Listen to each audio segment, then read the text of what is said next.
Hello दोस्तों, मेरा नाम है सैकत। आप देख रहे हैं टेक रैक। तो चलिए शुरू करते हैं।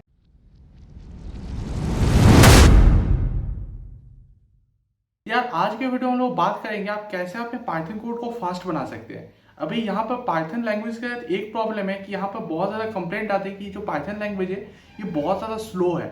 बट इनको हम फास्ट बना कैसे सकते हैं, वो जानने से पहले हम लोग को ये जानना बहुत ज़रूरी है ये पाइथन लैंग्वेज स्लो क्यों है।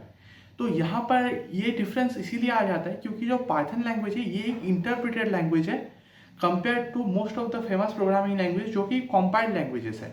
इसका मतलब क्या है कि फॉर एग्जांपल अगर आप एक पाइथन कोड लिखते हैं तो उसका लाइन बाय लाइन चेक होता है। इसका मतलब क्या है कि फॉर एग्जांपल अगर आपने एक 10 लाइन का पाइथन प्रोग्राम लिखा है तो उसका जो फर्स्ट लाइन है वो चेक होगा, उसके बाद उसका सेकंड लाइन चेक होगा और ये इस तरीके से चेक होते जाता है। और उसके बाद अगर एक लाइन में कोई भी एरर उसको एनकाउंटर हो गया तो वो आपको उसको आप वो मतलब आपको वो डायरेक्टली बता देता है कि इस लाइन पे एरर है, इसको पहले ठीक कीजिए, उसके बाद ही मैं बाकी कोड को देखूंगा, नहीं तो मैं बाकी कोड को देखूंगा ही नहीं। मैं मेरे को अगर इस लाइन पे कोई भी एरर मिल जाता है तो बाकी कोड को मतलब मेरे कोई मतलब ही नहीं है बाकी कोड से। तो यहाँ पर इंटरप्रेटेड लैंग्वेज का मतलब ये हो जाता है। और कंपाइल्ड लैंग्वेज का मतलब क्या होता है कि फॉर एग्जांपल आपके पास एक कोड है, 10 लाइन का कोड है। फॉर एग्जांपल आपने जावा में लिखा है, जो जावा जो है वो जावा के साथ नहीं कंपेयर करते क्योंकि उसमें बाइट कोड होता है, तो वो कंपाइल्ड और इंटरप्रेटेड दोनों होता है। इसको हम कंपेयर कर सकते हैं with C plus plus for example. तो सी प्लस प्लस में क्या होता है कि आपका जो भी कोड है उसको वो सबसे पहले क्या करता है कि उसको वो कंपाइल कर देता है पूरा कोड को। इसका मतलब क्या है कि फॉर एग्जांपल आपका अगर एक सी प्लस प्लस कोड है 10 लाइन का और उसमें अगर लाइन 5 और लाइन 9 में कुछ गलती है तो ये वो क्या करेगा कि पूरा कोड को पढ़ेगा। पूरा कोड को पढ़ने के बाद वो बोलेगा कि भाई देखो लाइन नंबर 5 और लाइन नंबर 9 में आपका गलती है, आप उसको ठीक कर लो आके। तो वो आप ठीक कर लेते हैं और उसके बाद वो प्रोग्राम चल जाता है। तो ये सबसे बड़ा और एक सबसे मेजर डिफरेंस है पाइथन और बाकी लैंग्वेज में कि ये एक इंटरप्रेटेड लैंग्वेज है, वो एक कंपाइल्ड लैंग्वेज है। तो ये पहला फैक्टर बन जाता है जिसकी वजह से पाइथन थोड़ा सा स्लो हो जाता है क्योंकि ये लाइन बाय लाइन रीड कर रहा है, वो लोग एक साथ पूरा प्रोग्राम को रीड कर रहे हैं। अभी यहाँ पर सेकंड जो चीज़ है जिसकी वजह से पाइथन थोड़ा सा स्लो हो जाता है वो ये है कि पाइथन एक डायनामिकली टाइप लैंग्वेज है। डायनामिकली टाइप लैंग्वेज का मतलब क्या है कि फॉर एग्जांपल अगर आप फॉर एग्जांपल जावा या फिर सी प्लस प्लस में कोई भी अगर वेरिएबल डिफाइन करते हैं तो उस केस में आप लिखते हैं इंट आई इक्वल्स टू 10। लेकिन फॉर एग्जांपल अगर आपको पाइथन में एक वेरिएबल डिफाइन करना होता है, अगर आपको एक इंटीजर डिफाइन करना होता है तो आप आई इक्वल टू 10 डायरेक्टली लिख देते हैं। और पाइथन जो इंटरप्रेटर है वो क्या करता है, वो इंटरनली उसको एनालाइज करता है कि यहाँ पर आई इक्वल टू 10 तो लिखा है यूजर ने, तो इसका मतलब क्या है कि अगर इसे 10 लिखा है तो इसका मतलब ये इंटीजर ही होगा। तो ये चीज आपका डिटरमाइन करना पड़ता है कंपाइलर को, सॉरी इंटरप्रेटर को। जो पाइथन का इंटरप्रेटर है उसको इस चीज को अलग से डिटरमाइन करना पड़ता है और ये बहुत ज़्यादा डिटरमिनिंग फैक्टर बन जाता है। शायद आपको लग रहा होगा कि भाई एक डेटा टाइप ही तो डिटरमाइन करना है, लेकिन उतना भी आसान चीज़ है नहीं। अगर हम लोग इसको मतलब लो लेवल में समझे तो ये बहुत ज़्यादा एक कॉम्प्लेक्स चीज़ है क्योंकि यहाँ पर क्या है कि डिफरेंट टाइप्स ऑफ जो डिफरेंट डेटा टाइप्स होते हैं उनके लिए अलग अलग मेमोरी स्पेसेस होते हैं। फॉर एग्जांपल अगर आपका एक इंटीजर है तो उसके लिए आपको 4 मेमोरी स्पेसेस देना पड़ेगा। अगर आपका एक स्ट्रिंग होता है तो उसके लिए कुछ अलग मेमोरी स्पेस होता है, ज़्यादा मेमोरी स्पेस लगता है। अगर एक कैर होता है तो उसके लिए कम मेमोरी स्पेस लगता है। तो ये सारी चीज़ें आपको समझना बहुत ज़रूरी है। मतलब ये सारी चीज़ें अगर आप समझेंगे तब आपको समझ में आएगा कि पाइथन थोड़ा सा स्लो लैंग्वेज क्यों है। लेकिन इन सब के बाद भी अगर आपको पाइथन लैंग्वेज जो है उसको आपको अगर फास्ट बनाना है तो उसके लिए मैं आज को आपको कुछ टिप्स दूंगा जिसकी वजह से आप ये काम कर सकते हैं। एंड अगेन एक और चीज़ जो मैं बताना भूल गया था, ये भी एक बहुत इंपॉर्टेंट पॉइंट है इसके जिसके लिए पाइथन को स्लो माना जाता है, वो है ग्लोबल इंटरप्रेटर लॉक। तो ये ग्लोबल इंटरप्रेटर लॉक क्या होता है कि ये पाइथन को बोलता है कि मैं तुमको एक साथ एक थ्रेड से ज़्यादा रन करने ही नहीं दूंगा। मतलब एक पाइथन प्रोग्राम अगर रन हो रहा है तो वो पाइथन प्रोग्राम पूरा एक थ्रेड पे रन होगा। अभी ये थ्रेडिंग का कॉन्सेप्ट थोड़ा सा मतलब हाई लेवल कॉन्सेप्ट है, शायद सबको समझ में नहीं आएगा। लेकिन थ्रेडिंग बेसिकली क्या होता है कि फॉर एग्जांपल अगर आपका एक ऑपरेटिंग सिस्टम है तो उसमें अगर आप अलग अलग प्रोसेसेस चला रहे हैं तो अलग अलग प्रोसेसेस के अंदर आप अलग अलग थ्रेड्स बना सकते हैं। उन थ्रेड्स में एक एक थ्रेड में अगर एक एक प्रोग्राम रन करेगा तो उस केस में उसको मल्टी थ्रेडिंग कहा जाता है। लेकिन पाइथन में ये जो मल्टी थ्रेडिंग है ये उतना आसान नहीं है अचीव करना। इनके लिए आपके पास मॉड्यूल्स है पाइथन में, मैं आज आपको दिखाऊंगा कि वो मॉड्यूल्स को यूज करके कैसे किया जाता है। लेकिन वो मॉड्यूल्स बेसिकली मिमिक करते हैं इस काम को, एक्चुअली वो नहीं करते। जैसे फॉर एग्जांपल जो पाइथन का मल्टी प्रोसेसिंग मॉड्यूल है वो बेसिकली क्या करता है कि आपका जितना भी कोड है उसको लेता है, उसको लेके अलग अलग प्रोसेस में डिवाइड कर देता है। इसका मतलब क्या है कि वो बोल देता है, वो मतलब कंपाइलर को एक तरीके से ये बोलता है, सॉरी कंपाइलर को नहीं, कंप्यूटर को, कर्नेल को, जो भी इस कोड को प्रोसेस करता है उनको ये चीज़ मतलब कॉन्फ़िगर करता है कि ये तीनों अलग अलग प्रोग्राम्स है। तो फिर कर्नल बोलता है कि ठीक है भाई, अगर अलग अलग प्रोग्राम से फिर तो कोई दिक्कत नहीं है, मैं अलग अलग प्रोसेसर्स पे इनको रन करवा देता हूँ। तो वो ये चीज़ करते हैं, लेकिन सी में ये चीज़ आपको नहीं करना पड़ता है। सी या फिर सी प्लस प्लस में आपको ये चीज़ नहीं करना पड़ता है। आपके पास फॉर्क मेथड होता है जिसकी मदद से आप चाइल्ड क्लासेस बना सकते हैं और उसकी मदद से आप रन करवा सकते हैं। तो यहाँ पर हम लोग ये सब होने के बाद भी पाइथन बहुत ही ज़्यादा सिंपल लैंग्वेज है और पाइथन में जो फ्लेक्सिबिलिटी वो बहुत ज़्यादा है, इसीलिए बहुत सारे लोगों को पसंद है, इंक्लूडिंग मी। तो आज हम लोग देखेंगे एज पाइथन डेवलपर्स हम अपना कोड को थोड़ा सा फास्ट कैसे बना सकते हैं। उतना ज़्यादा तो नहीं बनेगा जितना सी या फिर सी प्लस प्लस कोड होता है, बट फिर भी जितना हो सकता है उतना हम इसको फास्ट करने की कोशिश करेंगे। तो ये सब करने से पहले अगर आपको मेरा चैनल थोड़ा सा पसंद आ रहा है तो आप इस चैनल को लाइक कर सकते हैं, और वीडियोस को मतलब पसंद अगर करते हैं तो आप कमेंट सेक्शन में मुझे बता सकते हैं। अगर आपको कोई भी क्वेश्चन हो वो भी आप कमेंट सेक्शन में पूछ सकते हैं, और उसी के साथ आप चैनल को सब्सक्राइब भी कर सकते हैं। सो इसी के साथ वीडियो को स्टार्ट करते हैं। तो यहाँ पर जैसे फॉर एग्जाम्पल आप देख सकते हैं मैं अपने कंप्यूटर स्क्रीन पे, और सबसे पहला जो हम लोग काम कर सकते हैं पाइथन कोड को फास्ट बनाने के लिए वो है आइटरेशंस या फिर कॉम्प्रिहेंशन, लिस्ट कॉम्प्रिहेंशन का यूज करना। तो यहाँ पर अगर मैं आपको सबसे पहला कोड दिखाऊं तो यहाँ पर बेसिकली हम लोग टाइम मॉड्यूल को इंपोर्ट कर रहे हैं। ये बेसिकली हम इसलिए इंपोर्ट कर रहे हैं ताकि हम टाइम को कैलकुलेट कर पाए कि कितना टाइम लग रहा है एक टास्क को होने में। उसके बाद मैं क्या कर रहा हूँ, मैं सबसे पहले आपको बिल्कुल बेसिक अप्रोच दिखा रहा हूँ जो जनरली अलग प्रोग्राम मतलब अदर प्रोग्रामिंग लैंग्वेज में किया जाता है। तो यहाँ पर क्या करेंगे, हम सबसे पहले दो लिस्ट लेंगे, एक होगा सॉर्टेड लिस्ट और दूसरा होगा आपका एक नंबर्स लिस्ट, जिसके अंदर क्या आपका मतलब 1 और उसके बाद 8 जीरोस, ये देख लीजिएगा आप कितने सारे जीरोस है, उतने जीरोस का एक लिस्ट बन गया है। मतलब ये आपका 1 से नहीं 0 से आपका इतने जो यहाँ पर ये डिजिट दिया हुआ है इतने तक एक मतलब लिस्ट बन गया है, 1 2 3 4 करके इतना तक एक लिस्ट बन गया है। तो उसके बाद हम क्या कर रहे हैं, मैं बोल रहा हूँ कि अगर कोई भी नंबर जो 2 से डिविजिबल हो उनको आप स्क्वायर कर दो। तो इसका मतलब क्या है कि हम चेक कर रहे हैं कि जितने भी इवन नंबर्स हैं उनको आप स्क्वायर कर दो। तो इतना काम हम कर रहे हैं, और इतना काम करने के बाद मैं बोल रहा हूँ कि यहाँ पर आप टाइम को एंड कर दो। मतलब यहाँ पर मैंने एक टाइम का रेफरेंस ले लिया है कि यहाँ पर कितना टाइम हो रहा है, और यहाँ पर मैंने एक टाइम का रेफरेंस ले लिया है। तो अभी मैं अगर इस टाइम रेफरेंस से इस टाइम रेफरेंस को माइनस करूँ तो उस केस में आपको जो है वो इलाप्स टाइम मिल जाएगा, मतलब कितना टाइम इस काम को करने में लगा है वो आपको मिल जाएगा। तो ये हो गया हम लोग का पहला अप्रोच। अभी हम लोग का सेकेंड अप्रोच देखें तो वो आपको एक आइटरेटा यूज करना है, मतलब आप एक आइटरेटा यूज कर सकते हैं इस काम को करने के लिए। तो यहाँ पर मैं क्या कर रहा हूँ कि मैं यहाँ पर एक आइटरेटा यूज कर रहा हूँ। मैं क्या बोल रहा हूँ कि फॉर एक्स इन रेंज, और उसके बाद मैं यहाँ पर डायरेक्टली इस रेंज वेरिएबल को यूज कर रहा हूँ। तो ये रेंज जो आपका मेथड है ये आपको एक आइटरेटा रिटर्न करता है। तो उस केस में क्या होता है कि आपका जो है वो आपको एक एक्स्ट्रा मतलब जो है वो लिस्ट नहीं लेना पड़ता है। उस केस में आपको एक एक्स्ट्रा लिस्ट नहीं लेना पड़ेगा। इसका मतलब बस इतना ही फायदा है, यहाँ पर टाइम का बहुत ज़्यादा डिफरेंस नहीं होता है, मैं आपको अभी रन करके भी दिखाऊंगा। लेकिन इसमें फायदा क्या है कि आपको एक एक्स्ट्रा एरे या फिर एक्स्ट्रा लिस्ट नहीं लेना पड़ा। उसके बाद ये जो थर्ड अप्रोच है ये सबसे ज़्यादा एफिशिएंट अप्रोच माना जाता है। तो इसमें क्या हो रहा है कि हम एक लिस्ट कॉम्प्रिहेंशन का यूज़ कर रहे हैं। तो ये लिस्ट कॉम्प्रिहेंशन लाइन शायद आपको समझ में नहीं आ रहा होगा, तो मैं आपको समझा देता हूँ। नंबर्स इक्वल टू एक्स उसके बाद मतलब स्टार 2, इसका ये सिंटैक्स है पाइथन का, मतलब एक स्क्वायर बताने के लिए।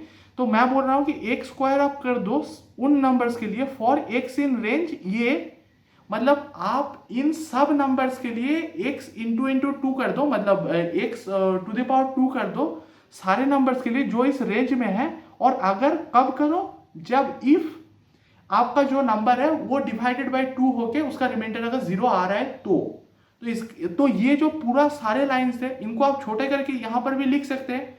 ये जो सिंटेक्स है ये थोड़ा सा सिंपल भी हो गया, छोटा भी हो गया, और उसी के साथ ये सिंटेक्स जो है वो थोड़ा सा मतलब मेमोरी और टाइम एफिशिएंट भी है। तो मैं आपको दिखाता हूँ कैसे। तो फॉर एग्जांपल अगर मैं इस प्रोग्राम को रन करता हूँ पूरा प्रोग्राम को, तो आप देखेंगे कि यहाँ पर जो ये पहला जो मेथड है ये रन होने में बहुत ज़्यादा टाइम लगेगा, जैसे 6 सेकेंड लगा। ये जो पहला वाला फॉर लूप और न्यू लिस्ट यूज करके हम काम कर रहे हैं। उसके बाद हम सेकेंड अप्रोच पे जा रहे हैं। तो उसमें आप देख सकते हैं कि थोड़ा सा ज़्यादा टाइम लगा आइटरेटर यूज़ करके। लेकिन इस केस में फ़ायदा क्या हुआ कि हम लोग को मतलब जो है वो एक एक्स्ट्रा लिस्ट नहीं लेना पड़ा। उसके बाद हम यहाँ पर लिस्ट कॉम्प्रिहेंशन का अगर यूज़ करते हैं तो आप उस केस में देख सकते हैं कि टाइम कंसिडरेबली बहुत ज़्यादा कम लगा हम लोग को।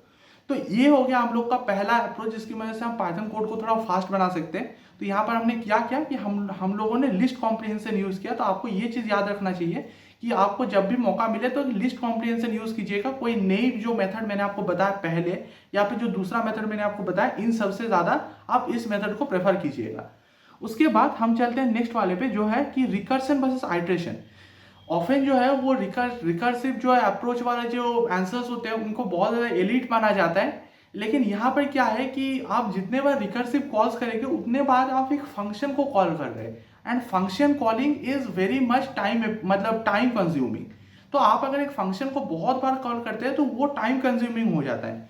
तो उस केस के लिए हमने क्या किया है कि यहाँ पर हमने एक स्क्वायर फंक्शन डिफाइन किया जो बेसिकली क्या करेगा, एक नंबर लेगा और उस नंबर का स्क्वायर जो है वो आपको रिटर्न कर देगा। उसके बाद हमने क्या किया है कि एक एरे बनाया है और उस एरे को हमने ब्लैंक छोड़ दिया है। उसके बाद हमने क्या किया है कि एक रेंज लिया है मतलब इस नंबर तक, और उसके बाद हमने क्या बोला है कि जितने यहाँ पर जितने भी आए आ रहे हैं उनका आप एक स्क्वायर उनका आप स्क्वायर करो और स्क्वायर करके उसको आप स्क्वायर्स जो एरे है उसके अंदर डाल दो।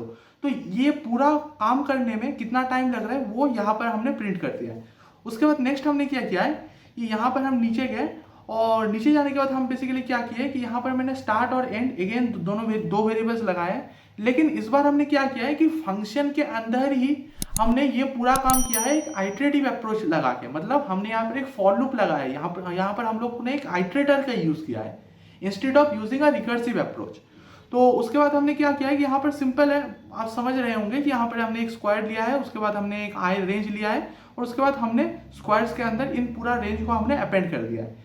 उसके बाद मैं इस फंक्शन को रन कर रहा हूँ। तो ये पूरा काम करने में कितना टाइम लगेगा वो हमने यहाँ पर प्रिंट कर दिया है। अभी देखते हैं कि इन दोनों में कितना डिफरेंस आता है टाइम का। तो लेट्स सी। तो यहाँ पर जैसे कि आप देख सकते हैं यहाँ पर टाइम में आपको बहुत ज़्यादा डिफरेंस नहीं दिख रहा होगा कि हमने फंक्शन कॉल में भी मतलब 0.99 सेकेंड्स और इसमें 0.64 सेकेंड्स। लेकिन यहाँ पर वेरिएबल और जो वैल्यू है और मतलब जो मैंने यहाँ पर जो ये वैल्यू लिया है बड़ा सा, इसको अगर मैं और बढ़ा लेता तो ये डिफरेंस और भी ज़्यादा मल्टीप्लाई होता जाएगा और कुछ देर के बाद आपको ज़्यादा समझ में आएगा कि यहाँ पर हम लोग को ये डिफरेंस बहुत ज़्यादा लगने लगेगा। तो इसीलिए यहाँ पर हमेशा ये रिकमेंड किया जाता है कि अगर आप मतलब यूज़ कर रहे हैं तो आप जनरली अगर आप एक टाइम एफिशिएंट सोल्यूशन बनाना चाहते हैं तो उस केस में आप एक आइटरेटिव अप्रोच के साथ जाइए और रिकर्सिव अप्रोच के साथ ना जाइए। तो ये हम लोग का था सेकंड टिप। अभी चलते हैं अपने थर्ड टिप पे। तो हम लोग का थर्ड टिप है नमपाई और मतलब नमपाई यूज़ करना और नमपाई यूज़ ना करना। तो नमपाई जो है ये एक बहुत ही बढ़िया लाइब्रेरी है पाइथन में जो कि सी में लिखा गया है। तो इसका फायदा क्या है कि ये जो लाइब्रेरी है ये सी में लिखा गया है। तो ये जितने भी प्रोसेसिंग करता है अपना वो सी लैंग्वेज में करता है। तो इससे क्या होता है कि हम लोग को जो कोड है वो इंक्रेडिबली फास्ट हो जाता है। तो उस केस में हम लोग को जो बिल्ट इन मेथड्स है उनको यूज ना करके जब भी हम लोग को कोई मैथमेटिकल फंक्शंस करना होता है तो उस केस में हम लोग को नमपाई यूज करना चाहिए। तो इसके लिए हमने क्या किया है कि यहाँ पर हमने अगेन दो वेरिएबल्स लिए स्टार्ट और एंड, और उसके बाद हमने क्या किया है कि हमने एक पाइथन लिस्ट बनाया है। तो मैंने क्या बोला कि I for I in range ये। तो यहाँ पर जैसे कि आप देख सकते हैं मैं एक लिस्ट कॉम्प्रिहेंशन यूज कर रहा हूँ, लेकिन लिस्ट कॉम्प्रिहेंशन से भी ज्यादा फास्ट आपका नमपाई है, वो मैं आपको दिखाता हूँ अभी। तो उसके बाद मैंने क्या बोला है कि आपको हर एक एलिमेंट जो है उनको आपको स्क्वायर कर देना है। तो ये मैंने बेसिकली बताया है और फिर उसका टाइम मैंने कैलकुलेट किया। उसके बाद मैंने यहाँ पर नमपाई यूज किया है और नमपाई यूज करके मैंने बोला है सेम चीज कि आप एक एरे बनाओ और उस एरे को आप क्या करो, आप उसको एक नमपाई एरे में कन्वर्ट कर दो और फिर आप np.square, ये नमपाई का एक फंक्शन है, इसकी वजह से सारे जितने भी एलिमेंट्स है उस एरे के अंदर वो सारे स्क्वायर हो जाएंगे। तो ये आप कर दो और उसके बाद मैंने बोला है कि एंड टाइम। तो इन दोनों में देखते हैं कितना टाइम का डिफरेंस आता है। आप शॉक हो जाएंगे, ये मैं गारंटी दे सकता हूँ। तो बहुत ज़्यादा डिफरेंस तो यहाँ पर नहीं आया। पहले बहुत ज़्यादा डिफरेंस आ रहा था तो मैंने सोचा कि इस बार भी आएगा, बट ठीक है चलिए इस बार उतना ज़्यादा डिफरेंस आया नहीं। लेकिन फिर भी देखिए यहाँ पर 0.8 सेकेंड्स आपका लगा और यहाँ पर आपको 0.3 सेकेंड्स लगा। तो ये अगेन आपको डिफरेंस बहुत ज़्यादा नहीं लग रहा होगा अभी, लेकिन अगर आपका नंबर जो है वो बहुत ज़्यादा बड़ा हो जाता है उस केस में बहुत ज़्यादा एक बिग डिफरेंस आपका आ जाता है। तो यहाँ पर आपको एक नमपाई हमेशा यूज करना चाहिए। अभी मैं आपको नमपाई को एक एग्जाम्पल दिखाता हूँ। जैसे फॉर एग्जांपल यहाँ पर मैं क्या कर रहा हूँ, मैं सम करना चाहता हूँ जितने भी यहाँ पर एलिमेंट्स है। तो सम करने के लिए मैंने यहाँ पर दो मेथड्स डिफाइन किए, एक है बिल्ट इन सम, मतलब जो सम आपका बिल्ट इन तरीके से आपको देगा, और एक है आपका numpy सम जो कि आपके np.sum मेथड का यूज करेगा। तो यहाँ पर अगर हम दोनों मेथड्स का एक एक बार कॉल करते हैं, दोनों मेथड्स को अगर हम एक एक बार कॉल करते हैं और फिर देखते हैं कि इन दोनों में कितना ज़्यादा डिफरेंस है टाइम का, तो लेट्स सी कितना ज़्यादा डिफरेंस ये देता है टाइम में। तो यहाँ पर जैसे कि आप देख सकते हैं कि numpy सम आपका 0.12 सेकेंड्स में आपका बन गया है, लेकिन आपका जो बिल्ट इन सम है पाइथन की मदद से उसका आपको 4 सेकेंड्स टाइम लगा। आप देख सकते हैं कितना ज़्यादा डिफरेंस है टाइम में, आपको 4 सेकेंड्स लगा जो आपको बिल्ट इन सम फंक्शन है पाइथन में, जो कि पाइथन वालों ने ऑप्टिमाइज करके आपको दिया है। मतलब अगर आप फॉर लूप यूज करते तो और भी ज़्यादा टाइम लगता है। यहाँ पर पाइथन वालों ने जो ऑप्टिमाइज करके जो सोल्यूशन आपको दिया है सम, वो आप यूज कर रहे हैं, फिर ही आपको इतना ज़्यादा टाइम लग रहा है 4 सेकंड के आसपास। और यहाँ पर अगर आप numpy सम का यूज कर रहे हैं तो आपको इजीली 0.12 सेकंड्स के अंदर ये काम हो जा रहा है। तो इस यहाँ पर आपको ये चीज़ दिखाई दिया कि यहाँ पर जो है वो आपको numpy हमेशा यूज करना चाहिए अगर आप कोई भी मैथमेटिकल कैलकुलेशंस कर रहे हैं और जहाँ पर आपका वैल्यू जो है वो बहुत ज़्यादा एक बड़ा नंबर है। इसके बाद हम चलते हैं कैश्ड और नॉर्मल वर्कफ्लो। तो कैश्ड और नॉर्मल वर्कफ्लो का मतलब क्या है कि फॉर एग्जांपल अगर आप एक फिबोनाची नंबर रिटर्न करते हैं, अगर आप एक Fibonacci number for example use कर रहे हैं, फिबोनाची नंबर का एक फंक्शन अगर आप यूज कर रहे हैं, तो उस केस में क्या होता है कि आपको पता होगा कि यहाँ पर रिकर्सिव कॉल्स होते हैं। और मैंने आपको पहले ही दिखाया कि रिकर्सिव जो अप्रोच होता है वो आइटरेटिव अप्रोच से स्लो होता है। तो यहाँ पर क्या है कि हम लोग एक कैश यूज कर सकते हैं। कैश का मतलब क्या होता है कि फॉर एग्जाम्पल अगर आप एक फंक्शन का रिपीटेटिव वैल्यूज निकाल रहे हैं, फॉर एग्जाम्पल अगर आपको पता है फिबोनाची नंबर्स क्या होता है, तो फॉर एग्जांपल अगर आप निकाल रहे हैं फिबोनाची 98, तो उस केस में आपको क्या करना पड़ेगा, फिबोनाची 97 प्लस फिबोनाची 96। तो यहाँ पर आपको अभी फिबोनाची 97 के लिए फिबोनाची 96 प्लस फिबोनाची 90, मतलब फिबोनाची 97 के लिए फिबोनाची 96 प्लस 95, और यहाँ पर आपको फिबोनाची 96 के लिए फिबोनाची 96 प्लस फिबोनाची 95 प्लस 94। तो यहाँ पर आपको आप देख रहे हैं कि बहुत सारे रिकर्सिव कॉल्स बन रहा है, लेकिन यहाँ पर आप एक चीज नोटिस कर सकते हैं कि इन सारे रिकर्सिव कॉल्स, जितने भी रिकर्सिव कॉल्स यहाँ पर बन रहे हैं, उन सारे रिकर्सिव कॉल्स में आपको कुछ वैल्यूज जो है वो आपको बार बार मतलब निकालने पड़ रहे हैं।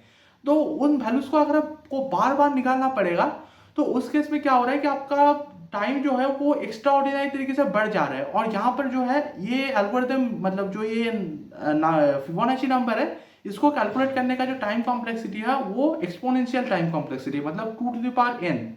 मतलब अगर आप फॉर एग्जांपल 10 वैल्यूज को कंप्यूट करना चाहते हैं, 10 फिबोनाची नंबर्स को कंप्यूट करना चाहते हैं, तो उसके लिए आपको 2 to the power 10 टाइम लगेगा। तो यहाँ पर आप समझ सकते हैं कि ये बहुत ज़्यादा एक टाइम कंज्यूमिंग काम है। लेकिन उन वैल्यूज को वो जो छोटे छोटे वैल्यूज है, जो फॉर एग्जांपल फॉर आपने फिबोनाची 1 निकाला, फिबोनाची 2 निकाला, तो ये जो वैल्यूज है इनको अगर आप निकाल लेते हैं और उनको आप एक मेमोरी में कैश करके रख देते हैं कि भाई ये जो वैल्यू है ये है, तुम इसको रख लो, इसके बाद ये फंक्शन जब भी कॉल होगा तो ये वैल्यू डायरेक्ट दे देना, वो फंक्शन फिर से रन करने की जरूरत नहीं है। तो वो अगर हो जाएगा तो उस केस में आप समझ सकते हैं कि आपका कोड जो है वो कितना ज़्यादा फास्ट बन जाएगा। तो वही सेम चीज़ हमको ये फंक टूल्स नाम का एक जो फंक्शन है, मतलब पाइथन का एक लाइब्रेरी है, वो हम लोग को देता है कैश नाम का एक मेथड। और ये कैश जो है ये एक डेकोरेटर है। अगर आपको डेकोरेटर अगर नहीं पता तो ये थोड़ा सा एडवांस पाइथन कॉन्सेप्ट होता है, मतलब ज़्यादा कुछ एडवांस भी नहीं है यार। यहाँ पर आपको बस कैश लिखना पड़ता है ऊपर कोई भी फंक्शन के ऊपर, और वो फंक्शन जो है वो कैश तरीके से काम करता है। तो यहाँ पर अगर मैं आपको दिखाऊं इन दोनों में डिफरेंस कितना ज़्यादा है तो आप मतलब सॉफ्ट हो जाएंगे। मतलब यहाँ पर बहुत ज़्यादा डिफरेंस होता है इन दोनों में जो है वो टाइम का। जैसा फॉर एग्जांपल आप देख सकते हैं 0.00009 सेकंड, मतलब ऑलमोस्ट आपके 0 सेकंड्स में आपको कैश मेमोरी से ये काम हो चुका है आपका। अभी आप देखिए कि इसको अगर हम बिना कैश करके करते तो कितना ज़्यादा टाइम लगता है। लेट्स सी, तो आप देख सकते हैं 15 सेकेंड्स के आसपास टाइम लगा आपको इन काम को करने में। और यहाँ पर आपका ये काम जो है वो आपके 0 सेकेंड्स के आसपास टाइम में आपका एक कैश जो फंक्शन है वो आपका कर देता है। तो अगेन आपको कोई भी अगर वैल्यू है जो बहुत बड़ा एक वैल्यू के साथ अगर आप काम कर रहे हैं तो उस केस में हमेशा आपको एक कैश जो फंक्शन है वो आपको यूज करना चाहिए। अगर आपका वहाँ पर कोई भी रिपीटिंग वैल्यूज, मतलब आप देख रहे हैं कि वहाँ पर कोई रिपीटिंग वैल्यूज हो रहा है, मतलब रिकर्सन हो रहा है उस केस में। उसके बाद हम देखते हैं कि और एक प्रोसेस जो हम यूज़ कर सकते हैं, जो कि हम मल्टी प्रोसेसिंग यूज़ करके हम यहाँ पर कर सकते हैं। जैसे कि मैं आपको पहले बता रहा था कि मल्टी प्रोसेसिंग क्या होता है, कि कंप्यूटर को ये बता देता है पाइथन कि भाई देखो ये अलग अलग प्रोग्राम्स है, इनको आप सेम प्रोग्राम ट्रीट ही मत करो, आप इनको अलग अलग प्रोग्राम्स ट्रीट करो। और फिर कर्नल बोलता है कि ठीक है यार, अगर अलग अलग प्रोग्राम से फिर तो कोई दिक्कत नहीं है, इनको मैं अलग अलग प्रोसेस में डाल देता हूँ, ये एक साथ प्रोसेस होकर निकल जाएंगे।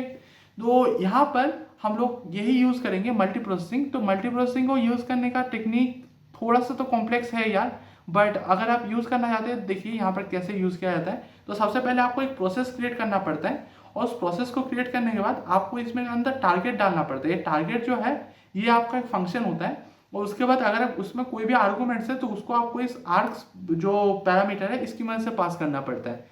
तो यहाँ पर हमने 3 प्रोग्राम्स को यूज़ किया है और तीनों प्रोग्राम्स को हमने रन कर दिया है।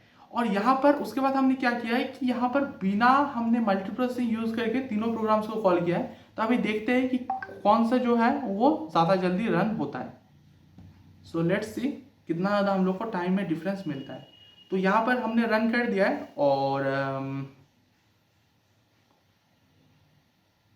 ओके सो ये जो वार्निंग्स है इनको आप इग्नोर कीजिए। यहाँ पर आपको if name equal to main ये मैंने लिखा नहीं है, इसलिए यहाँ पर ये एरर आ रहा है। अगेन आपको नहीं पता अगर कि if name equal to main क्यों लिखा जाता है पाइथन में, तो उस केस में यहाँ पर मैं एक वीडियो दे दूंगा, उस वीडियो को आप जाकर देख सकते हैं। वहाँ पर मैंने बहुत ही अच्छे से एक्सप्लेन किया है कि if name equal to main का मतलब होता क्या है पाइथन में। तो आप जैसे कि यहाँ पर देख सकते हैं टाइम में कितना ज़्यादा डिफरेंस है। अगर आप मल्टी प्रोसेसिंग यूज़ करते हैं तो ये जो काम है ये आपके 1.56 सेकंड्स के अंदर हो जाता है। लेकिन अगर आप मल्टी प्रोसेसिंग यूज नहीं करते तो आपको 21 सेकंड से लगता है इस काम को करने में, इंटू 20 टाइम्स से भी ज्यादा। तो आप समझ सकते हैं कि यहाँ पर कितना ज्यादा टाइम का डिफरेंस आ रहा है।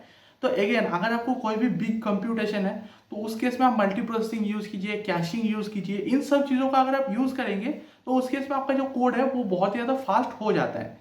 तो उम्मीद करता हूँ कि आपको ये वीडियो समझ में आया होगा, आपको प्रोसेस समझ में आए होंगे किस तरीके से आप एक पाइथन कोड को फास्ट बना सकते हैं। अगेन ये जो कोड्स है इनको अगर आपको चाहिए तो आप मेरे कमेंट सेक्शन में बता सकते हैं, मैं गिटहब लिंक आपको प्रोवाइड कर दूंगा वहाँ पर।